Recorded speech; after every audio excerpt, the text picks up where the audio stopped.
भविष्य के युद्धों में सबसे बड़ा अंतर इस बात पर निर्भर नहीं करेगा कि आपके पास सैनिकों की संख्या कितनी है, बल्कि इस बात पर निर्भर करेगा कि आपका देश म्यूनिशन और ऑटोमेशन की दृष्टि से कितना एडवांस है और कितना कैपेबल है। इसकी झलक हम रूस और यूक्रेन के युद्ध में देख रहे हैं और वेस्ट एशिया में चल रहे संघर्ष में भी यह हम देख रहे हैं।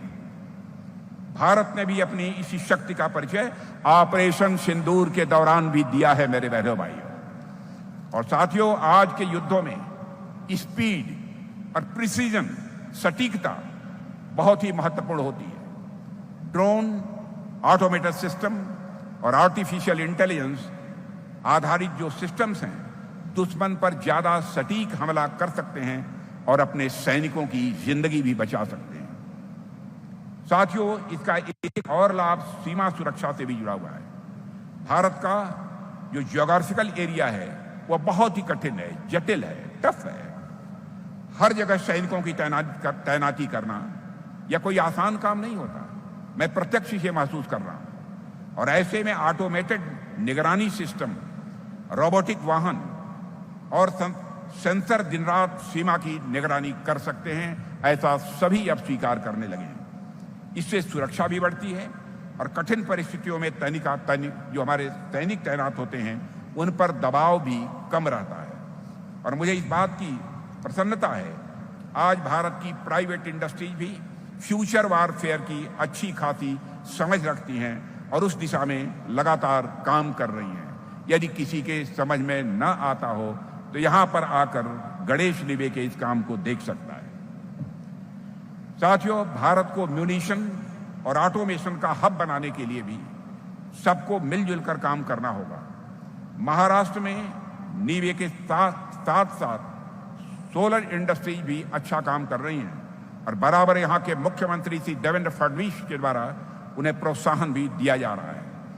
भारत की डिफेंस कंपनीज का साथियों जब सामर्थ्य बढ़ेगा तभी देश का सुरक्षा चक्र और अधिक मजबूत होगा। इसलिए हमारी सरकार लगातार इस बात पर जोर दे रही है कि क्रिटिकल टेक्नोलॉजीज और एडवांस सिस्टम में मेक इन इंडिया को बढ़ावा दिया जाए। और साथ ही ड्रोन सेक्टर में भी हमारा प्रयास है अधिक से अधिक इंडिजिनाइजेशन हो और इस दिशा में भी यह ऑर्गेनाइजेशन जहां पर हम लोग खड़े हैं जिसकी धरती पर यह भी काम कर रहा है।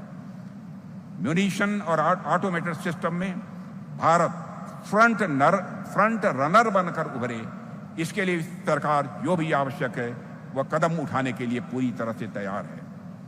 और साथियों, हम लोग मानते हैं कि मशीनों पर ज्यादा निर्भरता इंसानी फैसलों को कमजोर कर सकती है और ये चिंता कुछ हद तक सही है। लेकिन टेक्नोलॉजी का उद्देश्य सैनिकों की क्षमता को घटाना नहीं है, बल्कि उनकी क्षमता को बढ़ाना है। अंतिम निर्णय हमेशा इंसानों के ही हाथ में रहना चाहिए। साथियों, चूंकि भविष्य के युद्धों में आधुनिक हथियार और ऑटोमेटेड सिस्टम की भूमिका बहुत बड़ी हो रही है, इसलिए भारत को इस दिशा में आगे बढ़ना बहुत ही आवश्यक है। मैं देश की सभी डिफेंस कंपनी से शिरडी की इस धरती से यही आग्रह करना चाहता हूं कि आप लोग भविष्य के युद्धों के लिए भारत का सामर्थ्य बढ़ाएं।